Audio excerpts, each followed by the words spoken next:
queremos su opinión, ¿no?, sobre el retorno a la presencialidad. Se va avanzando hasta el 28 de marzo, se tiene pauteado, digamos, que todos los colegios en todas las regiones del país ya hayan vuelto a las clases. ¿Lo ve viable? ¿Cómo lo encuentra?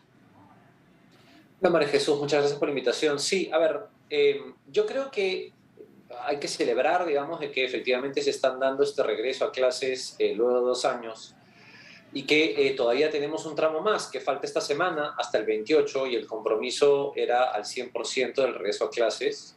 Y las grandes cifras, los grandes números, digamos, ¿no? La semana pasada un grupo de regiones regresó a clases cerca de 4.200.000, hoy día están hablando de que van a regresar 1 millón más, entonces nos estaríamos acercando, en principio, según estas cifras reportadas por el Ministerio, al 100%. Sin embargo, yo creo que la discusión ahora no se tiene que centrar solamente en estos grandes números, sino que se tiene que centrar en el cómo estamos regresando a clases, no cuántos, sino cómo. ¿Por qué? Porque no es lo mismo que regreses un día a clases, ¿no?, o 2 días por semana, a regresar todos los días de la semana. Y tampoco es lo mismo regresar todos los días de la semana, 2 horas al día, que jornada completa, que es, en el caso de los colegios públicos, en promedio, son 6 horas en el caso de primaria y 7 horas en el caso de secundaria, que regresar 2 horas nada más. Entonces, yo creo que ya tenemos que entrar en la etapa, María Jesús, de efectivamente comenzar a discutir claramente sobre la calidad del regreso. Y en ese sentido, digamos, creo que hay una agenda pendiente todavía, más allá de felicitar el esfuerzo que el Estado peruano está haciendo para este regreso a clases, que tiene, como bien mencionaba la nota y tu intervención, también tu pregunta, hasta el 28 de este mes. Pero ahora creo que lo que toca es abrir la caja de Pandora, esta caja negra, digamos, y comenzar a mirar qué está pasando en cada colegio en términos de cuánto tiempo están yendo y qué problemas reales están enfrentando para que digamos, esa meta, ese logro de el 100%, el 100% de las horas, el 100% de todos los días, realmente lo alcancemos y no suceda, digamos, de que esta agenda la dejemos en el aire y recién nos demos cuenta de este problema en julio de este año. Y conexo a esto también, creo que toca preguntarnos no solo por el cómo, sino cuánto es el vacío que se ha generado producto de los 2 años anteriores que no hemos regresado. Y ahí sí yo tengo que mencionar un tema, María Jesús, que es que el ministro de Educación, Serna, el ministro Serna, ha mencionado de que está preparando una evaluación muestral, que es una manera estadística de manejar el tema, para noviembre de este año. Entonces, ahí yo no estoy de acuerdo. ¿Por qué? Porque ¿Lo ve sí, muy, digamos, muy lejos? ¿Cuándo debiera, en todo caso, ser el mes que usted me diría?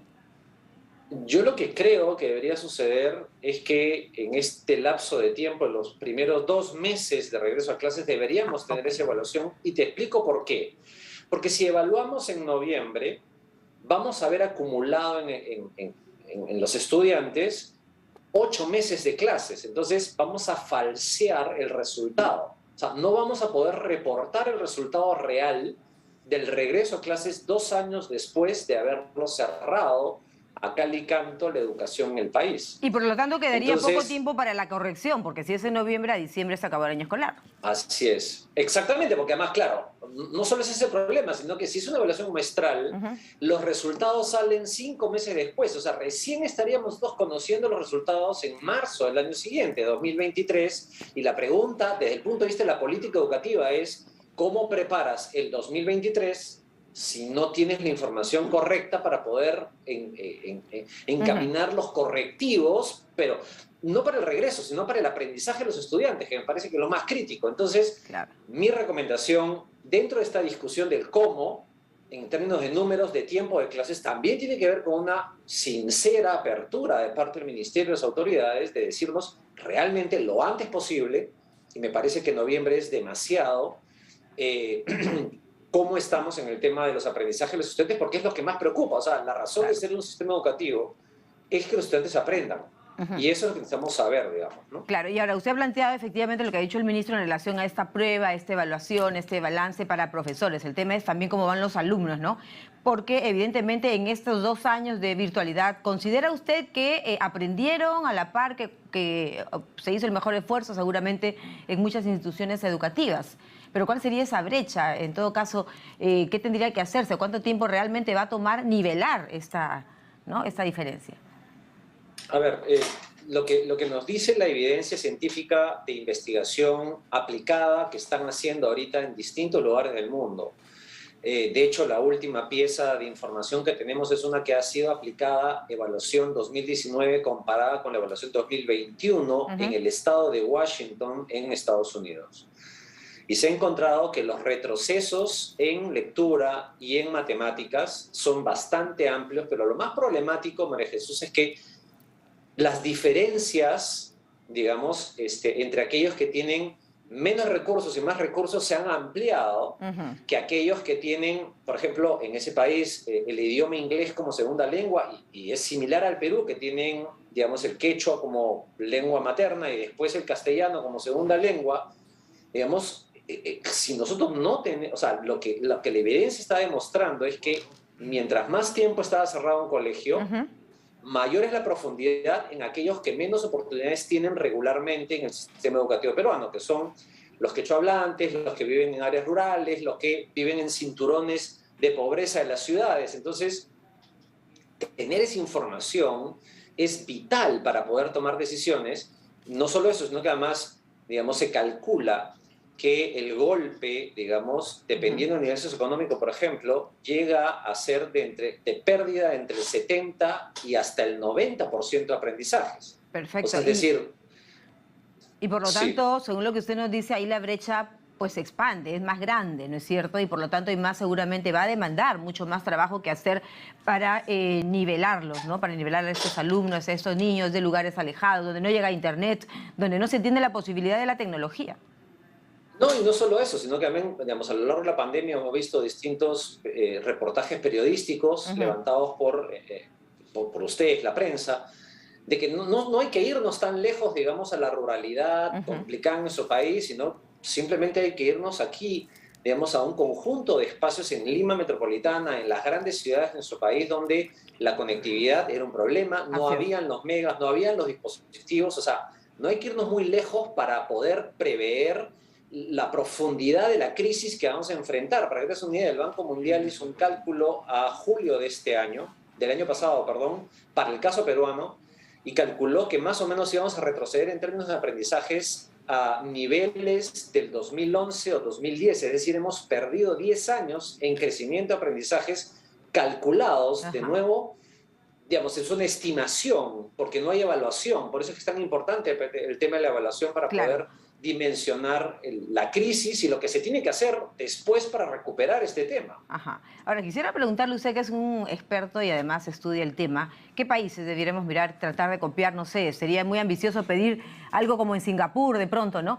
Pero sí deberíamos estar quizá tomando como muestra algunas otras realidades que nos permitan avanzar y hacer sobre todo eficiente el tiempo.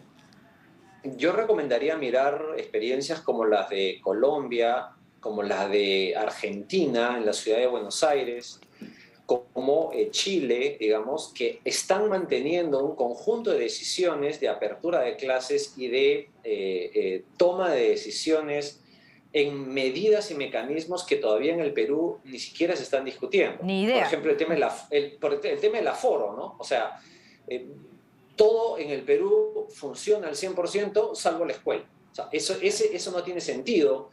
En Colombia ya hay colegios que están experimentando a partir de la autorización de la autoridad educativa de que durante el recreo no usen mascarilla, porque es al aire libre y porque pueden, digamos, desarrollar deporte en ese sentido. Entonces, como tú bien decías, no hay que mirar a Singapur, no hay que mirar a Polonia, a Hong Kong, digamos que son los países que mejor puntúan en la prueba PISA en el mundo. Hay que mirar aquí nomás, en el Bicentenario, Así es. Colombia, Ahora, digamos, eso que Argentina, usted nos Chile. dice del espacio, por ejemplo, Paul, es muy disímil, porque en realidad tenemos colegios que son chiquitos, tenemos colegios que no tienen grandes infraestructuras, que por lo tanto el tema del aforo, el distanciamiento, es bastante difícil, ¿no? No hay que irse muy lejos, como usted muy bien decía. Y ese es un tema muy central, las infraestructuras. ¿Cómo evalúa usted el trabajo que está haciendo? Incluso la Contraloría está haciendo, ¿no? La Defensoría están mirando y de hecho emitieron un informe al Minedu. Pero ¿cuánto se ha avanzado en el tema de las infraestructuras, por ejemplo?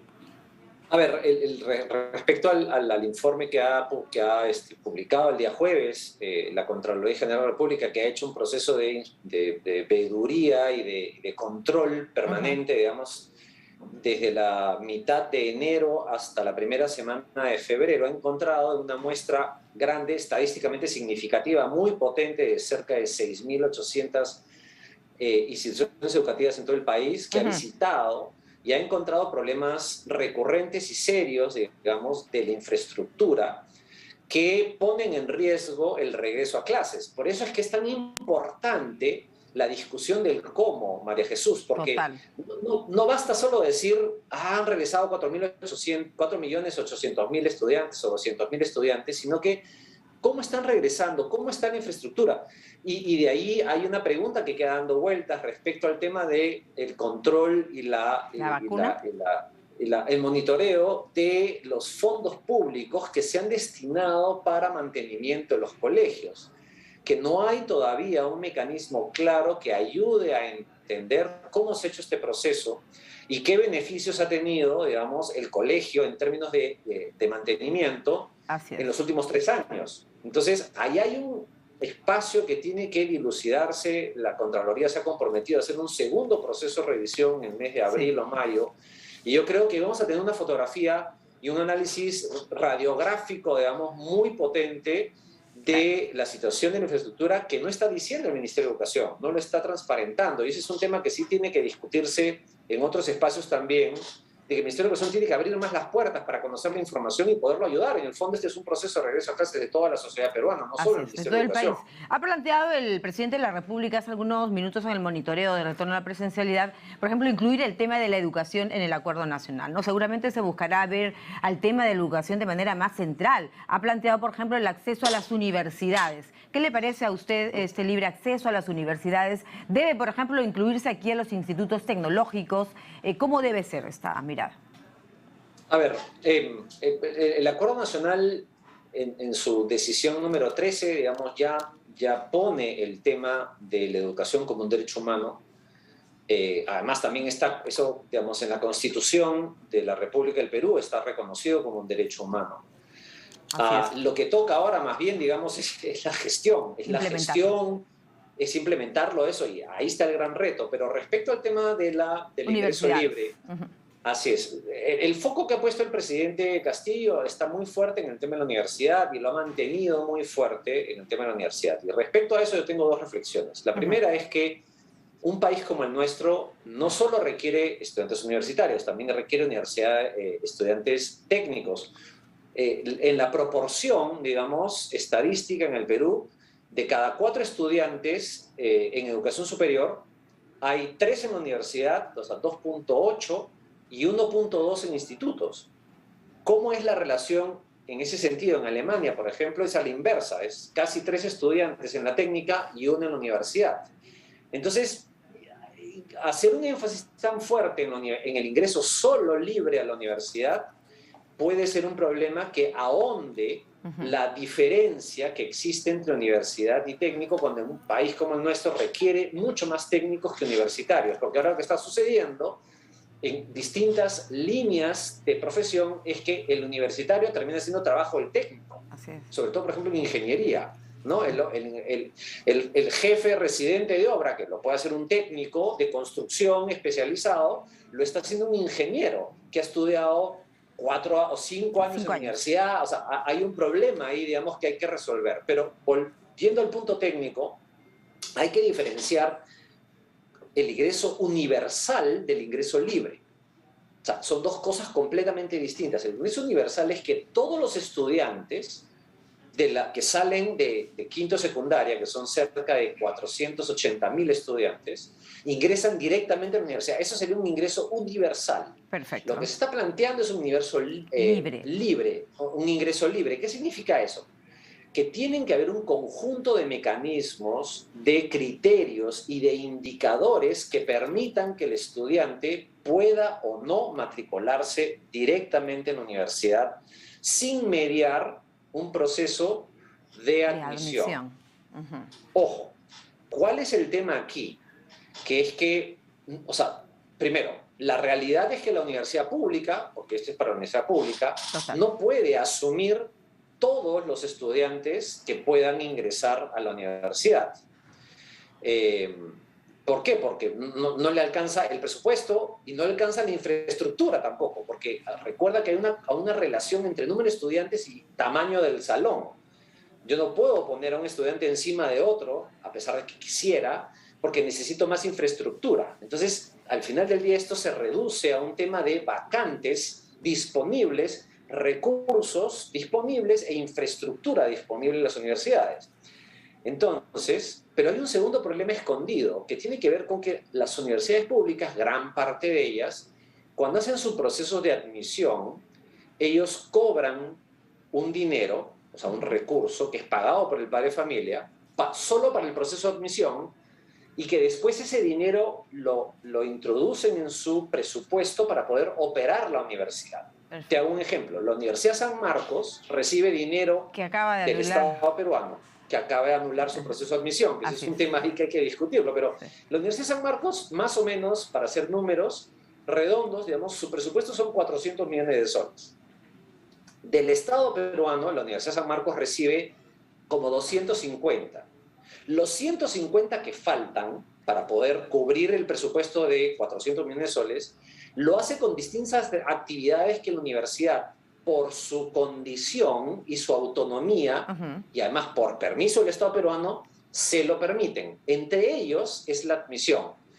Y para ir a cifras correctas, la admisión, o sea, el dinero que recauda la Universidad San Marcos en su proceso de admisión son cerca de 80 millones de soles. Claro, pero la pregunta es que si yo elimino la admisión por el ingreso libre, el Estado peruano va a tener que poner 80 millones de soles más. Solo para San Marcos, porque ahí viene la UNI, o sea, todas las universidades públicas cobran por derecho de admisión. Entonces la pregunta es, ¿vamos a tener el suficiente recurso para poder cubrir el vacío que le vamos a generar a la universidad en su costo operativo, para poder prender la luz, poner internet, pagar el profesor, pagar el desinfectante abrir las para puertas limpiar los en general, ¿no? Así es, exactamente, pagarle al tipo de seguridad. Entonces, muy bien. No es tan simple, y yo creo que lo que esperaría de ese texto de ley tiene que tener un reglamento muy claro para definir cuáles son las condiciones y cuántos son los cupos y cuál es el compromiso de sostenibilidad financiera que tiene que tener el Ministerio de Economía y Finanzas para sostener esta ley. Porque si no puede pasar lo que pasó, por ejemplo, con el programa Beca 18. ¿No? En un momento determinado se lanzó la ley, fue una muy buena idea, pero no tenía una programación financiera. Entonces, en un momento determinado casi se redujo a la mitad los recursos de las becas. Entonces, ahí hay un problema que tiene que cuidarse mucho. Bueno, lo que se ha dicho el día de hoy es precisamente que este proyecto ya lo tiene listo el Minedu para ir al Congreso de la República, ¿no es cierto?, y sacar adelante este tema del acceso libre a las universidades. ¿Cómo queda el reglamento en ese sentido? Claro, lo que habría que esperar es, o sea, tú sabes, dicen esa frase, digamos, el diablo está en los detalles, entonces habría que ver cuáles son esos detalles de la propuesta, porque desde mi punto de vista, un análisis no sabiendo el texto de la ley, digamos, pretender que sea un ingreso universal es problemático. Ahora, hay otro ámbito que también tiene que discutirse. Yo espero, en verdad, que el Ministerio de Educación abra las puertas a la discusión sobre este tema, y que tiene que ver con que el país, y lo mencionó el presidente Castillo cuando era candidato a la presidencia, dijo, hay que imitar el caso de Argentina. Bueno, en Argentina hay ingreso libre a las universidades públicas, y quizás, digamos, la universidad emblemática más importante de Argentina es la Universidad de Buenos Aires, que es una universidad pública, que ha tenido en su historia 5 premios Nobel, digamos, a lo largo del tiempo. Bueno, hay estudios que prueban de que abren las puertas a la universidad se inscriben y el nivel de abandono entre el primer y segundo ciclo, digamos que se llama además un ciclo, un año propedéutico, que es, así le han puesto el nombre, pero en realidad es un año de exploración en que el estudiante como que entiende si realmente eligió, no sé, derecho y en realidad quiere ser antropólogo, digamos, ¿no? O eligió antropología y en realidad quiere ser ingeniero de sistemas. El nivel de caída, digamos, de abandono de la universidad es altísimo, porque tiene una lógica, es decir, si yo abro universalmente la universidad, tengo que estar dispuesto a aceptar el hecho de que se me vaya un montón de gente a mitad de camino. Ahí nos quedan muchos interrogantes, Paul, que le agradecemos mucho, porque evidentemente hay que estudiarlas, seguramente será materia de análisis para perfeccionarlas precisamente, como toda ley puede ser perfectible. Le queremos agradecer mucho por su extenso análisis, bastante y sobre todo ilustrativo, ¿no? Para poder entender un poquito mejor el tema de la educación, que sin duda es un tema sumamente sensible, como necesario para el anhelado desarrollo del país, ¿no? Gracias. Muchísimas gracias, María Jesús. Muy amable. Paul Neyre estuvo con nosotros explicándonos su punto de vista en relación a este tema, este anuncio del acceso libre a las universidades y el retorno a la presencialidad